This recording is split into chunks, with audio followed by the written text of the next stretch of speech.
आज मैं एक स्टोरी लेकर आया हूँ। इस स्टोरी का फलसफा है कि मुजफ्फरपुर में भूमिहार नहीं है। अगर आपको मेरी बातों पर विश्वास नहीं हो रहा है तो आप किसी भी राजनीतिक दल के सुप्रीमो से या उस दल के टिकट वितरक से पूछ सकते हैं। अगर आपको मेरी बात पर विश्वास नहीं हो रहा है तो आप पटना या दिल्ली के भाजपा कार्यालय में जाइए और मुजफ्फरपुर या वैशाली संसदीय क्षेत्र से किसी भूमिहार प्रत्याशी के लिए टिकट मांग कर देखिए। आपको टका सा जवाब मिलेगा कि मुजफ्फरपुर और वैशाली संसदीय क्षेत्र में भूमिहार हैं कहां। आप में से जो दर्शक मुजफ्फरपुर जिले के नहीं हैं उन्हें मैं बता दूं कि मुजफ्फरपुर जिले में 2 संसदीय क्षेत्र हैं, एक मुजफ्फरपुर और दूसरा वैशाली संसदीय क्षेत्र। भाजपा इन दोनों संसदीय क्षेत्रों में से कहीं से भी कभी भूमिहार नेता को प्रत्याशी नहीं बनाती है। भला कैसे बनाएगी जब भूमिहार वोटर है ही नहीं। जब मुजफ्फरपुर जिले में भूमिहार है ही नहीं तो भाजपा क्यों प्रत्याशी बनाएगी। मैं चुनौती देता हूं जिला भाजपा के किसी पदाधिकारी को, प्रदेश भाजपा के किसी पदाधिकारी को या भाजपा के राष्ट्रीय पदाधिकारी को कि अगर वास्तव में मुजफ्फरपुर में भूमिहार वोटर हैं तो वे कल मेरी इस खबर को देखने के बाद एक बार फेसबुक पर लिख दें कि हाँ है मुजफ्फरपुर में भूमिहार वोटर। नहीं लिखेंगे। जब है ही नहीं वोटर मुजफ्फरपुर में भूमिहार तो वे लिखेंगे कैसे। या तो मैं झूठ बोल रहा हूं या भाजपा के नेता बेईमान हैं। अब मैं किस आधार पर कह रहा हूं कि मुजफ्फरपुर में भूमिहार नहीं है, भूमिहार वोटर नहीं है, उसका आधार क्या है, आप मेरे साथ अंत तक बने रहिए, मैं आपको बताता हूं। नमस्कार, मैं हूं विवेश त्रिवेदी और आप देखना शुरू कर चुके हैं जनता चौक लाइव। आगे बढ़ने से पहले कृपया मेरे चैनल को लाइक करें, सब्सक्राइब करें। बटन दबाकर लाइक करने से आपको कोई शुल्क नहीं लगता है, सब्सक्राइब करने से आपको कोई शुल्क नहीं लगता है। हाँ, मेरी खबरें तुरंत आप तक पहुंचती हैं और मुझे उससे ताकत मिलती है। आप जितना अधिक शेयर करेंगे, मेरी खबर को वायरल करेंगे, मेरा मनोबल बढ़ेगा। आपको याद होगा कि प्रदेश भाजपा में एक ताकतवर कोर कमेटी होती थी। वही कोर कमेटी लोकसभा चुनाव में, विधानसभा चुनाव में प्रत्याशियों का चयन करती थी, प्रत्याशियों की सूची तैयार करती थी और आंशिक सुधार के बाद राष्ट्रीय कमेटी उसी सूची को जारी करती रही। अब सब कुछ प्रधानमंत्री नरेंद्र मोदी और गृह मंत्री अमित शाह के हाथ में है। वही तय करते हैं और वही जानते हैं, वही निर्णय लेते हैं कि कहां से किसको प्रत्याशी बनाया जाएगा। लेकिन आपकी जानकारी के लिए बता दूं कि कभी भाजपा में एक पावरफुल, ताकतवर कोर कमेटी होती थी। उस कोर कमेटी के सदस्य आज भी जीवित हैं। आप जाकर मिलिए सुशील कुमार मोदी से और पूछिए उनसे मुजफ्फरपुर संसदीय क्षेत्र में, वैशाली संसदीय क्षेत्र में क्या भूमिहार हैं। वे कहेंगे कि नहीं है। आप जाकर मिलिए नंदकिशोर यादव से और मांगिए टिकट किसी भूमिहार के लिए मुजफ्फरपुर या वैशाली संसदीय क्षेत्र से, वे कहेंगे नहीं है। राधा मोहन सिंह उस कोर कमेटी के सदस्य होते थे। वे कभी नहीं स्वीकार करेंगे कि मुजफ्फरपुर संसदीय क्षेत्र में, वैशाली संसदीय क्षेत्र में भूमिहार वोटर हैं, क्योंकि है नहीं तो वे स्वीकार कैसे करेंगे। जिस वैशाली संसदीय क्षेत्र में, जिस मुजफ्फरपुर संसदीय क्षेत्र में भारतीय जनता पार्टी यह मानने के लिए तैयार नहीं है कि यहां भूमिहार वोटर भी हैं, यहां से भूमिहार सांसद भी निर्वाचित हो सकते हैं, उसका अगर मैं आपको इतिहास बताऊं तो आप चौंक जाएंगे। आजादी के बाद लगातार 1977 तक दिग्विजय नारायण सिंह मुजफ्फरपुर से सांसद निर्वाचित होते रहे। 1977 में दिग्विजय नारायण सिंह वैशाली संसदीय क्षेत्र से सांसद निर्वाचित हुए। 1952 से 1980 तक दिग्विजय नारायण सिंह लगातार मुजफ्फरपुर से सांसद निर्वाचित होकर जाते रहे। सिर्फ दिग्विजय नारायण सिंह ही नहीं, वैशाली से पूर्व केंद्रीय मंत्री उषा सिन्हा भी निर्वाचित हुई। मुजफ्फरपुर से पूर्व केंद्रीय मंत्री ललितेश्वर प्रसाद शाही भी निर्वाचित हुए। मुजफ्फरपुर से कांग्रेस नेता नवल किशोर सिन्हा भी सांसद निर्वाचित हुए। लेकिन आप भाजपा की माने तो मुजफ्फरपुर में भूमिहारों के लिए कोई स्कोप नहीं है। तो लोकसभा चुनावों में विधानसभा चुनावों में भूमिहारों की क्या स्थिति है? बेगानी शादी में अब्दुल्ला दीवाना। जब कोई कौम अपनी आर्थिक स्थिति को भूलकर, अपनी सामाजिक स्थिति, अपनी राजनीतिक स्थिति को भूलकर पाकिस्तान को सबक सिखाने और चीन को सबक सिखाने निकल पड़ती है, तो उसे अपने समाज में, अपने जिले में, अपने गांव में हाशिए पर जाना ही पड़ता है। उसे खेती छोड़नी ही पड़ती है, उसे गांव छोड़ना ही पड़ता है। सामाजिक, आर्थिक और राजनीतिक रूप से हाशिए पर जाना ही पड़ता है।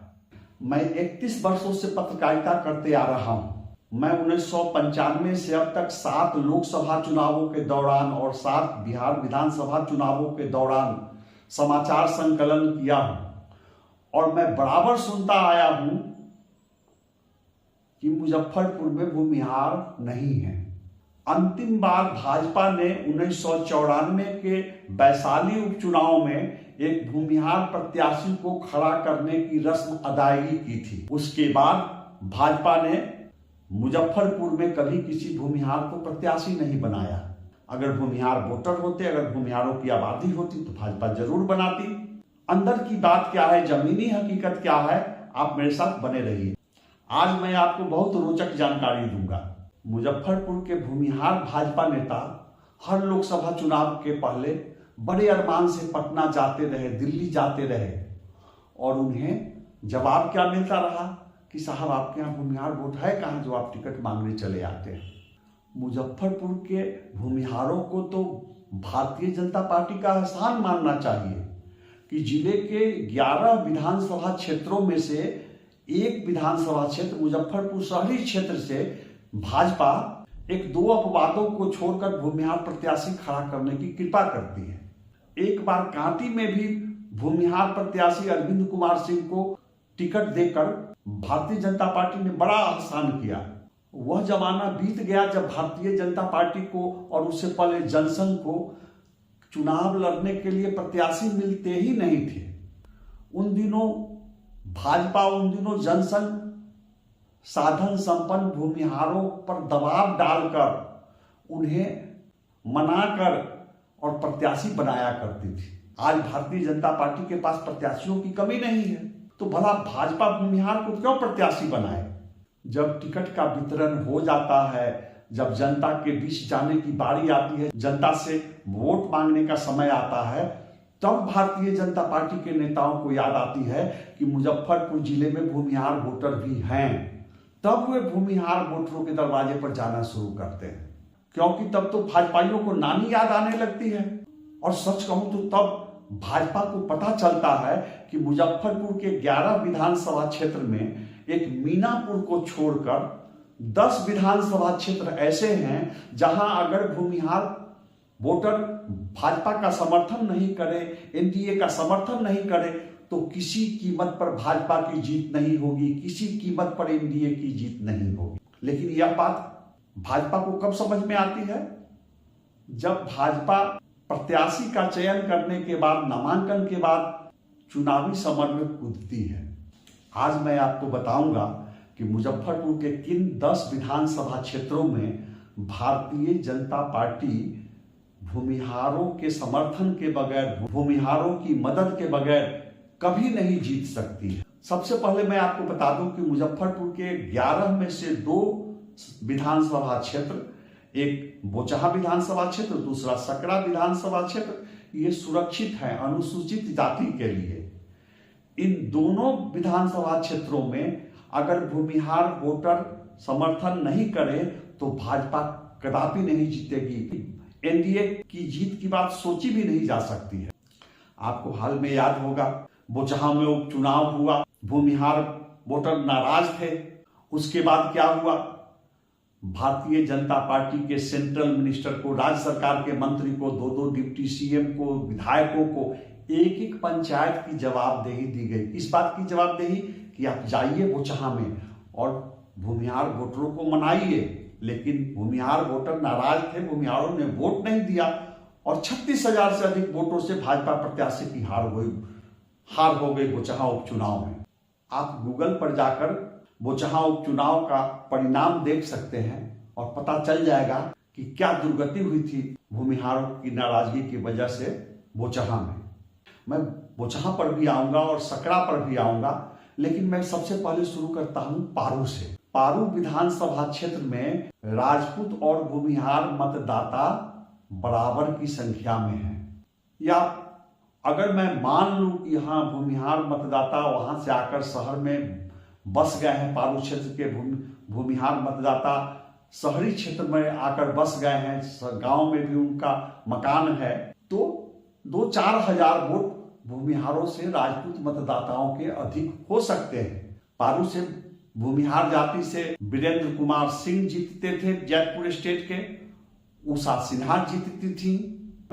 आजकल भूमिहारों के समर्थन की बदौलत लगातार पारू से राजपूत प्रत्याशी, भाजपा के राजपूत प्रत्याशी की जीत हो रही है। और मैं आपको बताऊं कि भूमिहार मतदाता अपने स्वजातीय प्रत्याशी की अनदेखी करते हुए पूर्व केंद्रीय मंत्री उषा सिन्हा जी के लड़के अनुनय कुमार सिंह की उम्मीदवारी की अनदेखी करते हुए भारतीय जनता पार्टी के राजपूत प्रत्याशी को वोट करते हैं। अगर भूमिहार वोट नहीं करें तो भाजपा जीतने की बात सोच भी नहीं सकती है पारू विधानसभा क्षेत्र से। अगर आप भाजपा नेताओं से कभी बिहार विधानसभा के मौके पर जाएंगे और कहेंगे कि मुझे पारू से चाहिए टिकट, वे आपको बताएंगे कि पारू में भूमिहार वोटर हैं कहां।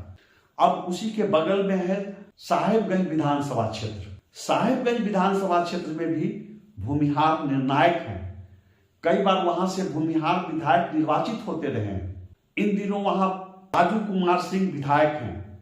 राजू कुमार सिंह लोजपा से जीते या राजू कुमार सिंह जनता दल यू से निर्वाचित हो या राजू कुमार सिंह विकासशील इंसान पार्टी से जीते, उनकी जीत तभी हो पाती है जब भूमिहार मतदाता उनकी मदद करते हैं। जब भूमिहार मतदाता उनसे आंखें मोड़ लेते हैं, राजू कुमार सिंह की हार हो जाती है। भाजपा हो या एनडीए, साहेबगंज विधानसभा क्षेत्र में भूमिहारों की मदद के बगैर जीत की कल्पना भी नहीं कर सकते हैं। और अगर आप जाएंगे भाजपा के शीर्ष नेतृत्व से टिकट मांगने साहेबगंज विधानसभा क्षेत्र से, आपको टकासा जवाब मिलेगा कि साहेबगंज में भूमिहार कहां है। अब उसके बगल में है बरुराज विधानसभा क्षेत्र। मैं सबसे पहले आपको बता दूं कि हाँ, ये सही है कि बरुराज विधानसभा क्षेत्र में भूमिहार से कुछ अधिक राजपूत वोटर है। हालांकि बरुराज से भी भूमिहार जाति के रामचंद्र शाही चुनाव जीत चुके थे और अभी भाजपा के अरुण कुमार सिंह विधायक हैं। अगर भूमिहार साथ नहीं दे तो उनकी जीत कदापि नहीं हो सकती है। भाजपा की जीत, एनडीए की जीत बरुराज में तभी हो पाती है जब भूमिहार वोट करते हैं भाजपा के पक्ष में, एनडीए के पक्ष में। और मैं यह भी बताऊं कि बरुराज से अब कोई भूमिहार प्रत्याशी टिकट की दावेदारी भी नहीं करता है। तो पश्चिमी मुजफ्फरपुर के 3 विधानसभा क्षेत्र पारू, साहेबगंज और बरुराज एक ही जाति के लिए अघोषित रूप से आरक्षित है। वहां से अगर आप भाजपा टिकट चाहते हैं और अगर आप राजपूत नहीं हैं तो आपको टिकट नहीं मिलेगा। अब मैं चौथे विधानसभा क्षेत्र कांटी की चर्चा कर लेता हूं। कांटी विधानसभा क्षेत्र में 1995 से आज तक भूमिहार एनडीए को वोट नहीं कर रहे हैं, भाजपा को वोट नहीं कर रहे हैं। मेरी बात पर आप गौर करेंगे, कांटी के भूमिहार वोटर पूर्व मंत्री अजीत कुमार को वोट करते हैं। जब अजीत कुमार लोजपा प्रत्याशी होते हैं तो वो जीतते हैं भूमिहार के मत से। जब अजीत कुमार जेडीयू प्रत्याशी होते हैं तो उनकी जीत होती है। लेकिन जब एनडीए द्वारा अजीत कुमार को प्रत्याशी नहीं बनाया जाता है तो जीत आरजेडी की होती है। तो कांटी विधानसभा क्षेत्र भूमिहार बहुल विधानसभा क्षेत्र है और वहां भी पिछली बार एनडीए ने भूमिहार प्रत्याशी को टिकट नहीं दिया। ये सोची समझी साजिश के तहत नहीं दिया जाता है कि कांटी भूमिहार बहुल क्षेत्र है, यहां भूमिहार को टिकट नहीं देना है। 1995 से अब तक 7 विधानसभा चुनावों में अजीत कुमार या तो जीते हैं या दूसरे स्थान पर रहे हैं, लेकिन वहां भी एनडीए में भूमिहार का टिकट काट लिया जाता है। गए थे कई प्रत्याशी एनडीए का टिकट मांगने, बीजेपी से टिकट मांगने, जेडीयू से टिकट मांगने, सबने कांटी विधानसभा क्षेत्र में भूमिहारों की दावेदारी को अंगूठा दिखा दिया। अब 5वां विधानसभा क्षेत्र है मीनापुर। जी हां, मीनापुर यादव बहुल्य है, कुशवाहा बहुल्य है, सहनी बहुल्य है। मुजफ्फरपुर जिले में एक बात मीनापुर विधानसभा क्षेत्र है जहां भूमिहार वोटर निर्णायक नहीं है। लेकिन हां, अगर भूमिहार मीनापुर में वोट नहीं दें तो वहां भी एनडीए की जीत असंभव है। वहां भी जेडीयू जीत की कल्पना नहीं कर सकती है, वहां भी भाजपा जीत की कल्पना नहीं कर सकती है अगर भूमिहारों का समर्थन नहीं मिले। 6ठा विधानसभा क्षेत्र है मुजफ्फरपुर शहर। मुजफ्फरपुर शहर से या तो वैश्य विधायक निर्वाचित होते हैं या भूमिहार विधायक निर्वाचित होते हैं। 1977 का बिहार विधानसभा चुनाव अपवाद था जब मुजफ्फरपुर से मंजय लाल विधायक निर्वाचित हुए थे। एक बार 1957 में मुजफ्फरपुर से महामाया प्रसाद भी जीते थे। मुजफ्फरपुर शहरी क्षेत्र में वैश्य मतदाता निर्णायक हैं और भूमिहार मतदाता निर्णायक हैं। भाजपा कृपा करती है मुजफ्फरपुर में 1-2 अपवादों को छोड़कर भूमिहार को ही प्रत्याशी बनाने की कृपा करती है। जब वैश्य वोटर भाजपा उम्मीदवार को मदद करते हैं तो जीत हो जाती है, और जब वैश्य वोटर अपने स्वजातीय विजेंद्र चौधरी को मदद करते हैं तब भाजपा की हार हो जाती है। लेकिन एनडीए में एक बहुत बड़ी कृपा की जाती है, मुजफ्फरपुर शहरी क्षेत्र से भूमिहार को प्रत्याशी बनाया जाता है। बड़ी मशक्कत के बाद बनाया जाता है। पटना से दिल्ली तक बड़ी कवायद होती है, तब जाकर भूमिहार को प्रत्याशी बनाया जाता है। एक बार तो अटल बिहारी वाजपेयी के वीटो की वजह से मुजफ्फरपुर में भूमिहार प्रत्याशी बनाया गया था शहरी विधानसभा क्षेत्र में। अगर शहरी क्षेत्र में भूमिहार वोटर भाजपा की मदद नहीं करे, एनडीए का समर्थन नहीं करे तो जीत की कल्पना नहीं की जा सकती है। 1996 से आज तक हर लोकसभा चुनाव में शहरी विधानसभा क्षेत्र में एनडीए को बढ़त मिलती रही है। एनडीए की जीत हो या हार हो, शहरी विधानसभा क्षेत्र में भूमिहारों की बदौलत एनडीए को हर लोकसभा चुनाव में बढ़त मिलती है। 7वां विधानसभा क्षेत्र बोचहां है, जहां हाल में विकासशील इंसान पार्टी के विधायक मुसाफिर पासवान के निधन की वजह से उपचुनाव कराया गया। भूमिहार मतदाता नाराज थे और काफी मशक्कत के बावजूद भारतीय जनता पार्टी की करारी हार हुई। बोचहां से कभी भूमिहार समाज के चंद्रमाधव प्रसाद सिंह विधायक होते थे। बोचहां में भी भूमिहार वोटर निर्णायक हैं, लेकिन कई दशकों से बोचहां विधानसभा क्षेत्र को अनुसूचित जाति के लिए आरक्षित रखा गया है। लोकसभा निर्वाचन क्षेत्रों और विधानसभा निर्वाचन क्षेत्रों के परिसीमन की जो नियमावली है उसमें किसी खास क्षेत्र को सुरक्षित आरक्षित करने का जो नियम है उसमें स्पष्ट है कि एक निर्धारित समय सीमा तक ही किसी विधानसभा क्षेत्र को, किसी लोकसभा क्षेत्र को सुरक्षित रखा जा सकता है। लेकिन नियम को ताक पर रखकर बोचहां विधानसभा क्षेत्र को लंबे समय से सुरक्षित रखा जा रहा है।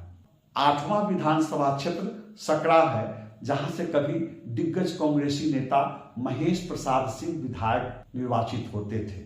सकरा में भी भूमिहार मतदाता निर्णायक हैं। अगर भूमिहार मतदाता समर्थन नहीं करे तो एनडीए की जीत नहीं हो सकती है। जनता दल यूनाइटेड हो या भाजपा हो, उनकी जीत तभी हो पाती है जब भूमिहार वोटर मदद करते हैं।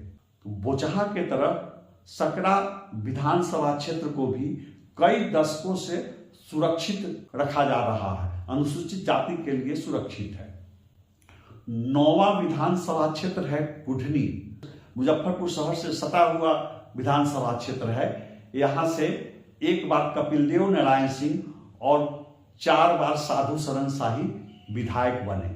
1995 के विधानसभा चुनाव के बाद कुढ़नी विधानसभा क्षेत्र से भूमिहारों ने अपनी दावेदारी छोड़ दी। किसी भी बड़ी पार्टी ने भूमिहार को प्रत्याशी बनाना बंद कर दिया है। भूमिहार प्रत्याशी अगर खड़े भी होते हैं तो भूमिहार मतदाता स्वजातीय उम्मीदवार की अनदेखी करते हुए एनडीए को वोट करते हैं, बीजेपी की जीत सुनिश्चित कराने में, जनता दल यूनाइटेड के प्रत्याशी की जीत सुनिश्चित कराने में, यहां से पूर्व मंत्री मनोज कुशवाहा विधायक निर्वाचित होते रहे भूमिहारों की बदौलत। यहां से भाजपा के केदार गुप्ता 2 बार निर्वाचित हुए हैं भूमिहारों की बदौलत। हाल में कुढ़नी विधानसभा उपचुनाव में भूमिहार समाज ने अपने स्वजातीय युवा प्रत्याशी की अनदेखी करते हुए, जिसे वीआईपी ने अपना प्रत्याशी बना दिया था, भूमिहारों ने भाजपा को मदद दी। अगर भूमिहार मदद नहीं करे तो कुढ़नी में जीत की कल्पना भी नहीं की जा सकती है। मुजफ्फरपुर जिले का 10वां विधानसभा क्षेत्र है गायघाट। गायघाट विधानसभा क्षेत्र यूं तो यादव बहुल है, अति पिछड़ी जातियों का बहुल है, लेकिन बीच बीच में वहां से राजपूत उम्मीदवार भी जीतते हैं। तो राजपूत उम्मीदवार जीते या यादव जीते, देखा यह गया है कि जब भूमिहार मदद करते हैं तभी एनडीए प्रत्याशी की जीत हो पाती है। 2010 में वहां से भाजपा की बीना देवी निर्वाचित हुई भूमिहारों की मदद की बदौलत। 2020 के विधानसभा चुनाव में वहां एनडीए के प्रत्याशी थे महेश्वर प्रसाद यादव। भूमिहारों का ठीक से उनको समर्थन नहीं मिला। भूमिहार मतों का बड़ा हिस्सा लोजपा प्रत्याशी कोमल सिंह के पक्ष में चला गया और एनडीए के प्रत्याशी महेश्वर प्रसाद यादव की हार हो गई। जहां तक गायघाट विधानसभा क्षेत्र का सवाल है, भूमिहारों की अपेक्षा राजपूत मतों की संख्या कुछ अधिक है। बहुत ज्यादा राजपूत वोट नहीं है, लेकिन कहा जाता है कि वह राजपूत का चित्तौड़गढ़ है। लेकिन जब आप वोटर लिस्ट का मुआयना करेंगे तो आपको पता चलेगा कि राजपूत की भी बहुत बड़ी आबादी गायघाट में नहीं है। जीत तब होती है जब भूमिहार समर्थन करते हैं, चाहे वो जाटा काटा हो या कटरा के आसपास के भूमिहार बहुल गांव हो या बंदरा प्रखंड के भूमिहार बहुल गांव हो। जब भूमिहार भाजपा का समर्थन करते हैं, एनडीए का समर्थन करते हैं, तभी जीत हो पाती है। लेकिन गायघाट विधानसभा क्षेत्र से कभी भूमिहार प्रत्याशी टिकट की दावेदारी नहीं करते। मुजफ्फरपुर जिले का 11वां विधानसभा क्षेत्र है औराई। औराई से कभी कलम के जादूगर रामवृक्ष बेनीपुरी निर्वाचित होते थे। वहां से कभी रामबाबू सिंह विधायक निर्वाचित हुए। औराई से कभी चंद्रमाधव सिंह विधायक निर्वाचित हुए। उन दिनों औराई का नाम कटरा विधानसभा क्षेत्र होता था। औराई में भूमिहार या तो जीतते थे या दूसरे नंबर पर होते थे। लेकिन अब औराई विधानसभा क्षेत्र में भी भूमिहारों ने टिकट की दावेदारी छोड़ दी है और प्रायः देखा जा रहा है कि भूमिहार अपने स्वजातीय की अनदेखी करते हुए भाजपा का समर्थन करते हैं, जेडीयू का समर्थन करते हैं। लेकिन भूमिहारों की मदद की बदौलत जो जीतकर विधायक और मंत्री बनते हैं, दुर्भाग्यपूर्ण स्थिति यह देखी जाती है कि वही विधायक पंचायत चुनाव में भूमिहार उम्मीदवारों की हवा निकालते हैं। भूमिहारों को अपमानित करने में कोई कसर नहीं छोड़ी जाती है। तो ये मैंने आपको जानकारी दी मुजफ्फरपुर के 11 विधानसभा क्षेत्रों के बारे में, जिसमें एक मीनापुर को छोड़कर हर जगह भूमिहारों के समर्थन से ही भाजपा की जीत होती है, भूमिहारों के समर्थन से ही जनता दल यूनाइटेड की जीत होती है। लेकिन आप चले जाइए भाजपा में टिकट मांगने मुजफ्फरपुर लोकसभा क्षेत्र से, वैशाली लोकसभा क्षेत्र से, आपको कहा जाएगा कि मुजफ्फरपुर में भूमिहार नहीं है। वैशाली लोकसभा क्षेत्र में एक और विधानसभा क्षेत्र है, वह वैशाली जिले का वैशाली विधानसभा क्षेत्र है। वहां भी भूमिहार वोटर निर्णायक है। वहां से या तो भूमिहार विधायक निर्वाचित होते हैं या वहां से कुर्मी समाज के विधायक निर्वाचित होते हैं। वहां से एलपी शाही निर्वाचित होते थे, वहां से हेमंत शाही निर्वाचित हुए, वहां से हेमंत शाही की पत्नी बीना शाही निर्वाचित हुई और इधर विशिष्ट पटेल लगातार निर्वाचित होते रहे। उनके भतीजा सिद्धार्थ पटेल इन दिनों विधायक हैं। तो वैशाली लोकसभा क्षेत्र में 6 विधानसभा क्षेत्रों में से 5 में मीनापुर छोड़कर भूमिहार मतदाता निर्णायक हैं। लेकिन आप भाजपा कार्यालय में चले जाइए, किसी भाजपाई से पूछिए, टिकट वितरण तक, नामांकन तक आपको यही बताते रहेंगे कि यहां भूमिहार वोटर नहीं है। जब भाजपा को टिकट बांटने का मौका मिलता है तो क्या होता है? मुजफ्फरपुर में 4 राजपूत, 2 अनुसूचित जाति के, 1 कुशवाहा, 1 यादव, 1 वैश्य और 1 भूमिहार प्रत्याशी को उम्मीदवार बनाया जाता है। और 2020 के विधानसभा चुनाव में जब एनडीए के माध्यम से टिकट वितरण हुआ तो मुजफ्फरपुर में 3 राजपूत, 2 यादव, 2 अनुसूचित जाति, 1 मुस्लिम, 1 वैश्य, 1 भूमिहार और 1 कुशवाहा को प्रत्याशी बनाया गया। हालांकि एनडीए के यादव उम्मीदवार न तो स्वजातीय वोट ले पाते हैं और न ही गठबंधन को स्वजातीय वोट दिलवा पाते हैं। इसीलिए मैंने कहा कि मुजफ्फरपुर में भूमिहार वोटर नहीं है, भूमिहार नहीं है। अगर वास्तव में यहाँ भूमिहार होते तो भूमिहारों की ये दुर्गति नहीं होती। मैं जानता हूँ कि मेरी इस खबर को देखने के बाद भाजपाई मेरी आलोचना करेंगे। वाल्मीकि नगर से सासाराम तक बिहार के सभी 40 संसदीय निर्वाचन क्षेत्रों को किसी न किसी जाति और किसी न किसी खानदान के नाम पर अघोषित रूप से आरक्षित कर चुकी भाजपा के नेता मुझ पर जातिवादी होने का आरोप लगाएंगे, लेकिन मुझे इसकी परवाह नहीं है। 31 वर्षों की पत्रकारिता में मैंने बेतिया से बेगूसराय तक सबसे अधिक भूमिहार जाति के अपराधियों के खिलाफ, जनप्रतिनिधियों के खिलाफ और अधिकारियों के खिलाफ खबरें लिखी। मुझे भाजपाइयों के सर्टिफिकेट की जरूरत नहीं। आखिरी वक्त में अब खाक मुसलमान होंगे। क्या बिगाड़ के डर से ईमान की बात नहीं की जाए? मैं यह नहीं कहता हूं कि लालू राबड़ी शासनकाल को भुला दिया जाए। अगर बिहार में पिछले 18 वर्षों के भाजपा जनता दल शासनकाल की ईमानदारी से समीक्षा नहीं की जाए तो यह इतिहास के साथ गद्दारी होगी, यह बिहार के साथ गद्दारी होगी। यह सिर्फ भूमिहार समाज के साथ नहीं बल्कि हर जाति, हर समाज के साथ गद्दारी होगी और हमें इतिहास माफ नहीं करेगा। सवाल सिर्फ सांसद बनने का नहीं है, सवाल सिर्फ विधायक बनने का नहीं।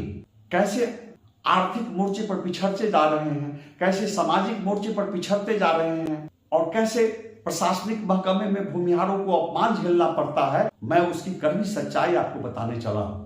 हाल तक मुजफ्फरपुर में एक एसएसपी होते थे। उस एसएसपी के चैम्बर में जनेऊधारियों को, भूमिहारों को अपमानित किया जाता था। उसे जनेऊ तोड़ने के लिए कहा जाता था, उसे जनेऊ पर थूकने के लिए कहा जाता था। अगर आप मुजफ्फरपुर जिले के नहीं हैं, बिहार के किसी जिले के हैं और आपके कोई मित्र या रिश्तेदार मुजफ्फरपुर में हैं, सामाजिक रूप से एक्टिव हैं, आप उनसे पूछ सकते हैं कि वो कौन एसएसपी थे। अगर कोई अपराधी है उसके खिलाफ कानूनी कार्रवाई कीजिए, उसे जेल भेजिए, उसे कड़ी से कड़ी सजा दिलाइए। लेकिन आप जाति सूचक शब्दों का इस्तेमाल करते हुए आप जनेऊ पर थूकने की बात करेंगे, आप जनेऊ तोड़ने की बात करेंगे। ये अपमानजनक स्थिति इसलिए होती है कि भूमिहारों के मान सम्मान के लिए लड़ने वाला कोई जुझारू नेता नहीं रहा। तो मुजफ्फरपुर में अगर भूमिहार वास्तव में होते तो ऐसी शर्मनाक स्थिति नहीं पैदा होती। पूरा देश जानता है और खासकर बिहार जानता है कि भूमिहार समाज के लोग कृषि पर आश्रित रहे हैं। ये मूलतः किसान रहे। मुजफ्फरपुर जिले के किसान, मुजफ्फरपुर जिले के भूमिहार जमीन से सोना उगाने के लिए जाने जाते थे। यहाँ के किसान मुख्य रूप से गन्ना का उत्पादन करते थे और गोड़ोल चीनी मिल में गन्ना बेचकर, सीमावर्ती सीतामढ़ी जिले के रीगा चीनी मिल में गन्ना बेचकर या मुजफ्फरपुर जिले के मोतीपुर चीनी मिल में गन्ना बेचकर बच्चों की पढ़ाई कराते थे, बीमारों का इलाज कराते थे, दूसरी फसलों के लिए पूंजी इकट्ठा करते थे और बेटियों की शादी करते थे। बारी बारी से तीनों चीनी मिल बंद होते चले गए। ये पिछले 32 वर्षों का इतिहास है। जब से लालू और नीतीश शासन आया है ये तीनों चीनी मिल बंद हो गए। भाजपा झूठा आश्वासन देती रही, जनता दल यू के नेता झूठे आश्वासन देते रहे, मुख्यमंत्री नीतीश कुमार झूठा आश्वासन देते रहे कि हम चीनी मिल चालू कराएंगे, लेकिन मोतीपुर चीनी मिल भी नहीं चालू कराया गया। और शायद इसलिए नहीं चालू कराया गया कि हर जाति के लोग गन्ना का उत्पादन तो करते थे लेकिन उसमें भूमिहार किसानों की संख्या अधिक थी। तो सवाल सिर्फ गन्ना नहीं उगा पाने का नहीं है।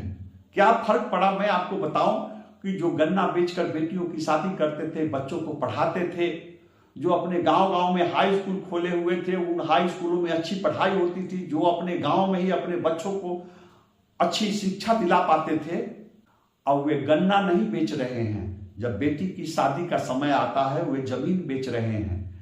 जब बेटे को पढ़ाने का समय आता है वे जमीन बेच रहे हैं। जब बीमार का इलाज कराना होता है भूमिहार जमीन बेच रहे हैं। और भूमिहार गांव छोड़कर, खेती छोड़कर पलायन कर रहे हैं। आप पश्चिमी क्षेत्र में जाएंगे, आप पारू क्षेत्र में जाएंगे, आप बरुराज क्षेत्र में जाएंगे, आप साहिबगंज क्षेत्र में जाएंगे, भूमिहार जमीन बेचने के लिए घर में ताला लगाकर पलायन करने के लिए मजबूर हुए। और ये जो भाजपा की सरकार, भाजपा समर्थित नीतीश कुमार की सरकार, इसके द्वारा कोई कोशिश नहीं की गई। तो भूमिहार आर्थिक मोर्चे पर पिछड़ रहे हैं, राजनीतिक मोर्चे पर पिछड़ रहे हैं, सामाजिक मोर्चे पर पिछड़ रहे हैं। और यह समाज सजग है, तत्पर है अपने अगली पीढ़ी को पढ़ाने के लिए। तो अच्छी पढ़ाई के लिए बच्चों को शहर के कोचिंग में, कोटा में, बोकारो में और दिल्ली में लाखों रुपए खर्च कर पढ़ाने के लिए मजबूर है।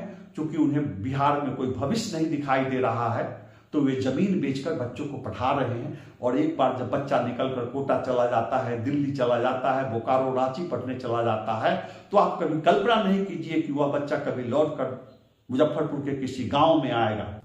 अगर किसी कौम को, किसी समाज को, किसी जाति को बर्बाद करना है तो उस समाज के शिक्षण संस्थानों को उजाड़ डालिए। बख्तियार खिलजी ने तो सिर्फ नालंदा विश्वविद्यालय को जलवाया था, लेकिन पिछले 34 सालों में बिहार में सारे सरकारी स्कूलों, कॉलेजों को बर्बाद कर दिया गया, ध्वस्त कर दिया गया। पिछले 34 सालों में राजद, भाजपा और जनता दल यू की सरकारों ने बगैर आग लगवाए ही सभी सरकारी स्कूलों को, कॉलेजों को ध्वस्त कर दिया। भाजपा और जनता दल यू की सरकारों के काल में भी सरकारी शिक्षण संस्थानों में पढ़ाई चौपट होती चली गई। मैं चुनौती देता हूं के पाठक को कि वे सभी सरकारी अधिकारियों और सभी सरकारी कर्मचारियों के लिए अनिवार्य कर दें कि वे अपने बच्चों का दाखिला सरकारी शिक्षण संस्थानों में, सरकारी स्कूलों में करवाएं, सरकारी कॉलेजों में करवाएं, अगर वास्तव में शिक्षा व्यवस्था में गुणात्मक सुधार आ गया है। मैं यह नहीं कहता हूं कि अन्य जाति के बच्चों के शिक्षा की बेहतर व्यवस्था है, लेकिन जिस जाति के लोगों ने अपने जमीन देकर, पैसे देकर गांव-गांव में स्कूल और कॉलेज स्थापित कराए, उन्हें अधिक दर्द होना स्वाभाविक है। तो राजनीति में हाशिए पर चले जाने की वजह से आपसे शिक्षा छीनी जा रही है, आपसे कृषि छीन लिया गया, आपसे गन्ना उद्योग छीन लिया गया, आपकी रोजी रोटी छीन ली गई और आप विस्थापन के लिए, पलायन के लिए मजबूर हैं। तो सवाल सिर्फ यह नहीं है कि एक दो भूमिहार विधायक नहीं बन पा रहे हैं, एक दो भूमिहार सांसद नहीं बन पा रहे हैं। सवाल यह है कि भूमिहार हर मोर्चे पर पिछड़ते जा रहे हैं। तो मैं आपको एक मशहूर शेर सुनाना चाहता हूं, न समझोगे तो मिट जाओगे ऐ हिंदुस्तान वालों, तुम्हारी दास्तां तक भी न होगी दास्तानों में। नमस्कार, आप मेरे साथ बने रहिए। मैं ऐसे ही रोचक सामाजिक, राजनीतिक, आर्थिक विश्लेषण लेकर आपके बीच आता रहूंगा। आप मेरे चैनल को लाइक कीजिए, सब्सक्राइब कीजिए और इसे शेयर कीजिए, वायरल कीजिए। नमस्ते।